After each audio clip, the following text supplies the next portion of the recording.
পাকিস্তান ও আফগানিস্তানের সীমান্তবর্তী এলাকায় আজ আবারও ভয়াবহ সংঘর্ষে জড়িয়েছে দুই দেশের সামরিক বাহিনী। উভয় পক্ষ থেকেই ভারী অস্ত্রের ব্যবহার ও গোলাগুলির খবর পাওয়া গেছে। এতে এখন পর্যন্ত অন্তত ২০ জনের মৃত্যুর খবর পাওয়া গেছে, আহত হয়েছেন আরও অনেকে।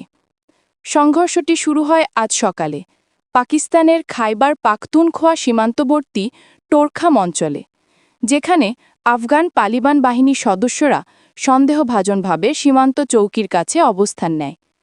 পাকিস্তানি সেনাবাহিনী বিষয়টি লক্ষ্য করলে দুপক্ষের মধ্যে উত্তপ্ত বাক্যবিনিময় শুরু হয়, যা দ্রুত রূপ নেয় সংঘর্ষে। সকাল থেকেই সীমান্ত এলাকায় থেমে থেমে গোলাগুলির শব্দ শোনা যাচ্ছে।